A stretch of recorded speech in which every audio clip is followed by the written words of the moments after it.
llegar a hacer alguna diferencia en las instituciones de nuestra provincia y que ha derivado esto en un malestar en los últimos años, cual es lógico, porque no tenemos una justicia que funcione correctamente, porque no hay clase dirigencial que se renueve. En fin, muchos son los aspectos, la cosa pública, la transparencia, el control. Esto hace a que las cosas puedan llegar a mejorar. Y bueno, por ahora la ilusión está intacta. Claro, claro, claro. Guillermo, buenas tardes. Primero, para ubicarnos un poco, ¿no? Esto ha sido presentado desde los medios de comunicación como en la totalidad, ¿no? De los convencionales constituyentes, que 38 son oficialistas y 22 no lo serían. ¿Usted dónde estaría ubicado en estos dos sectores? A ver, yo estoy pro instituciones, pro ciudadano.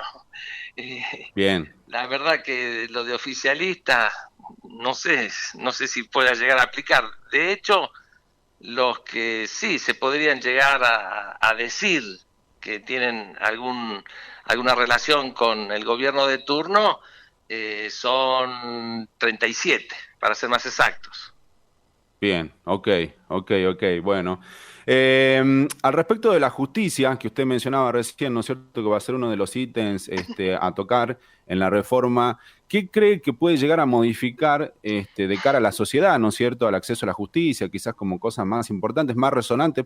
Acá en la provincia, en el último tiempo, se ha cuestionado mucho el rol de la justicia, en muchos casos. Y bueno, se va a tratar sobre el procedimiento para nombrar a los jueces y la duración en los cargos. ¿De qué manera cree usted que eso puede acercar la justicia a la gente? Porque digo, se va a trabajar sobre eso. Eso es lo que se puede cambiar, ¿no es cierto? Y uno de los ítems que se va a debatir. ¿Cómo lo ve a usted a ese cambio puntual, no hablando de la justicia? Bueno, este es un punto realmente neurálgico y que desde mi punto de vista más desilusión puede llegar a darnos, Mm, porque hay que tener en cuenta que el problema de la justicia no es solamente inamovilidad sí o no, la forma de elección sí o no, no, hay un problema que es mucho más importante y de fondo y es los superpoderes que tienen la Corte Política de Justicia. Eso es lo ujú. que verdaderamente desencaja con la Constitución, desencaja con las instituciones y deriva en esto que hemos tenido en los últimos años y es una desconfianza total en la justicia. Entonces, Claro, ya. Sí. de entrada, ya la cosa, yo tengo que ser sincero, a mí al menos no me satisface porque vamos a solucionar esto que si son independientes o no independientes, pero van a seguir con superpoderes.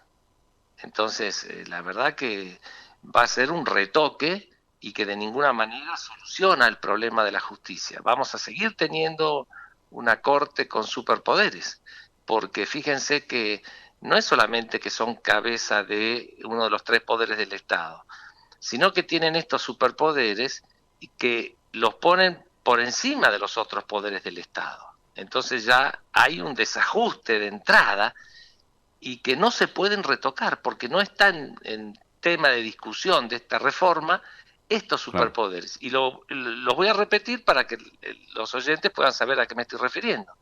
Me estoy refiriendo sí, a que el presidente de la Corte de Justicia también es presidente del Consejo de la Magistratura, también es presidente claro. del Tribunal Electoral de la provincia, también es presidente del Colegio de Magistrados, o sea, eh, me parece Claro. que no se va a poder solucionar esto. Eh, sí puede ser, porque yo hubiese pensado que con jueces inamovibles podríamos llegar a separar al poder político de la justicia. Claro, o es lo que se Sí, pregona. podría haber sido una solución, pero vamos a solucionar eso y vamos a seguir dejando los superpoderes. No sé si soy claro en esto. Claro, y encima, digamos, bueno, esta contradicción en los cargos, ¿no es cierto? Porque es como, bueno, hablando justamente de la justicia, el famoso dicho ser juez y parte, ¿no es cierto? Como que no se Exactamente. puede ser, ¿no? O sea, también estar en el Consejo de la Magistratura, en la Corte de Justicia, bueno, entonces Tribunal eso no estaría, electoral, eso es digamos, muy importante, el tribunal electoral, además, verdaderamente claro, importante. Claro, claro. Eh, entonces, yo hubiese sido partidario para alejar a los nombramientos que hace el gobernador de los miembros de la Corte, de darles una continuidad en el tiempo para que el mismo gobernador que los nombra no sea el que después pueda llegar a darle las órdenes a ese poder judicial. Eso se podría haber solucionado con una inamovilidad en sus cargos, pero voy a cambiar tajantemente mi deseo y opinión respecto a esto, porque continúan con estos superpoderes. Entonces, hoy por hoy, lo único que yo creo que puede claro. llegar a menguar, pero mínimamente, estos superpoderes son darle una duración en sus cargos mínima y absolutamente mínima. Claro, claro, claro. Ahora, en ese sentido, también, digamos, una de las cosas que me parece por ahí menos resonantes, pero muy importantes, tiene que ver con la intención de cambios en la Auditoría General de la provincia. Eh, Usted que está más adentro, naturalmente, que nosotros, ¿por qué cree que esto se pone en discusión primero, ¿no? Al margen, digamos, después, qué es lo que se va a discutir de esto? Porque nunca se... A ver, el espíritu de la Constitución fue siempre que debían estar en la auditoría Los la opositores. oposición política, para que esto Claro, garantice la independencia, para que claro, quien nombra al auditor no sea el que después lo va a controlar, o sea, una claro. risa. Sí, es un despropósito, claro. Claro. Entonces, en los hechos hemos comprobado en los últimos años que esto lamentablemente ha sido un maquillaje y que los Ujú. auditores no son independientes, lamentablemente, porque son siempre oficialistas. Ahora, está todo dado para que en este aspecto sí podamos hacer una diferencia institucional verdaderamente importante y asegurar que la presidencia y los vocales de la mayoría en la auditoría sean verdaderamente de oposición. ¿De qué forma se violaba siempre esta situación? Se violaba desde el punto en que se daba la situación que un gobernador asumía el cargo acompañado por un frente de partidos que una vez que llegaban a la legislatura decían, ah, no, yo soy oposición. Entonces se hacían nombrar en la auditoría y en algunos otros órganos de control. Y esto claramente era un engaño.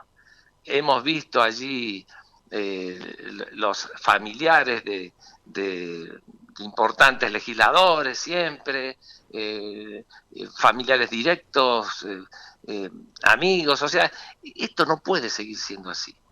Esto no puede seguir siendo así y a mí me da ilusión esto particularmente porque taxativamente el gobernador de la provincia ha manifestado que esto tiene que ser total y absolutamente claro. Entonces, esa mayoría de 37 miembros en la Convención Constituyente no va a ser óbice para que estos mismos garanticen la independencia de la Auditoría General de la provincia.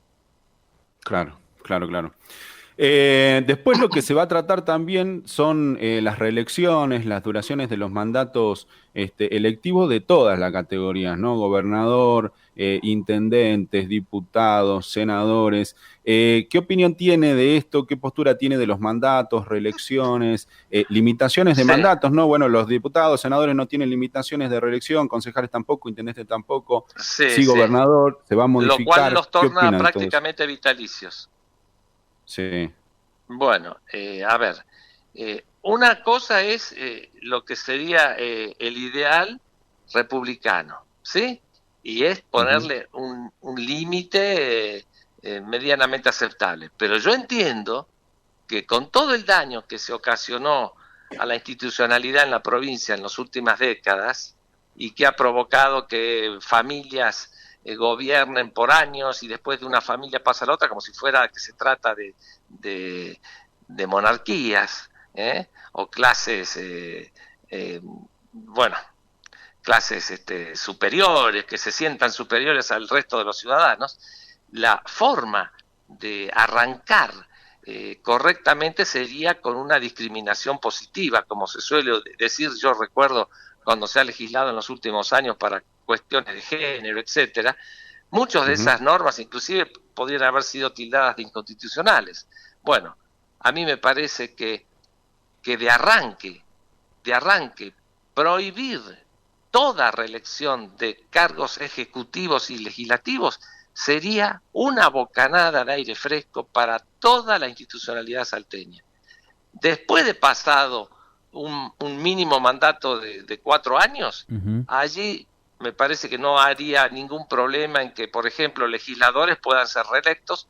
¿Por qué? Porque los legisladores no manejan presupuesto, pero sí los cargos ejecutivos tales como intendentes y el gobernador podrían recién allí poder tener, por ejemplo, una reelección, pero no más de una reelección. Claro. Pero vuelvo a repetir, para arrancar debería ser ninguna reelección, para que pueda, como digo, darse lugar a que a la fuerza a la renovación se tenga que renovar de facto, porque realmente justificaría y tornaría virtuosa a esa Constitución en los beneficios a la institucionalidad y a la comunidad toda. Claro. No sería necesario esto si no hubiesen sido cambiada y mancillada la Constitución que supimos tener, donde de entrada había un solo mandato para el gobernador. Sí. Bueno. Ahora, Guillermo, en el caso de que avanzaren, digamos, en el cuerpo de los convencionales de esto de una sola renovación, es decir, bueno, la pregunta que nos tenemos que plantear ahí es si existe margen de que se instrumente lo de la cláusula transitoria, es decir, que valga este periodo. Y claro, sí, que valga este periodo que ya vienen cursando, porque si no sería, bueno, ¿desde cuándo comienzo a contar yo la renovación de mi cargo? Sí, porque si bien el principio jurídico dice que las normas siempre deben ir para adelante y no pueden ser retroactivas, siempre se las arreglan para inventar o bueno, ilusionarse con una interpretación que no es la del sentir del convencional o del ciudadano. Claro. Yo creo que todo pasa por ahí, Guillermo. A mí me parece que todo pasa por ahí. La Constitución salteña acaba de cumplir 200 años, yo no sé si sabían ustedes. Sí. 200 años, de los cuales 180, un poquito menos, 175 años, no hubo posibilidad de reelección de gobernador. Era un periodo y a la casa. Y a partir de allí se arruinó todo. Yo recuerdo la Constitución del 98, cuando por primera vez se decidió que podían tener una reelección. Después no le alcanzó al gobernador que la hizo, en ese caso fue Romero, y volvió a renovar la Constitución exclusivamente para darle la posibilidad de ser 3 veces gobernador. Y lo peor de todo, que nos demostró el tiempo, que fue lo peor que se pudo haber hecho. Es más, recuerdo el propio ex gobernador llegó a reconocer que fue un error eso. Pero bueno, el error siguió. Después tuvimos otro gobernador que estuvo en 3 periodos, que también volvió a ser un error. Claro. Entonces, bueno, ya es positivo, claramente positivo, esta intención del actual gobernador de la autolimitación. Ahora hay que instrumentar. Guillermo, para hacerle la última de mi parte, usted tiene amplia experiencia en la legislatura salteña y una de las cosas también que se puede y se va a tratar es el tiempo de duración del trabajo legislativo, ¿no? Que hoy va del 1 de abril al 30 de noviembre. ¿Usted está de acuerdo que se extienda más ese tiempo de trabajo de la legislatura? ¿O que se acorte en todo caso? Estoy presentando esta semana un proyecto de artículo para que el comienzo de la legislatura sea el 1 de febrero y termine el 30 de noviembre, que en realidad podría llegar a ser el 30 de diciembre. ¿Por qué digo esto? Porque hoy por hoy también termina el 30 de noviembre, pero si no está aprobado el presupuesto se extiende la duración del periodo legislativo. En conclusión, terminaría como cualquier funcionario del Estado o empleado del Estado el 30 de diciembre, con 30 días de vacaciones como tiene cualquier ciudadano de este país. Perdón, cualquier ciudadano que no sea del Poder Judicial. Claro. Que ahí tenemos otro superpoder otorgado, porque es el único que tiene, aparte de los legisladores, el único que tiene 45 días de vacaciones al año, lo cual es una total injusticia. Uh-huh. Y lo que más sorprende es que viniendo de la justicia se dé semejante injusticia. Bueno, estamos en la posibilidad de modificar esta situación y ojalá que así sea. Ganaríamos varios meses de tarea. No es que hoy un legislador no trabaja en todos esos meses, pero trabaja, sí, pero no formalmente. Claro. Formalmente, porque el periodo de sesiones, como se dice, comienza el 1 de abril, hoy por hoy. Antes era el 1 de mayo, yo no sé si recuerdan ustedes, era muy chico, pero no. Antes el periodo comenzaba el 1 de mayo. Qué bárbaro. En la nación. Y por supuesto en las provincias era lo mismo. Claro. Después se redujo a 30 días, pero sigue siendo por demás extenso el plazo. Por eso yo creo que hay consenso ya entre los convencionales de extenderlo desde el 1 de febrero a finales de diciembre.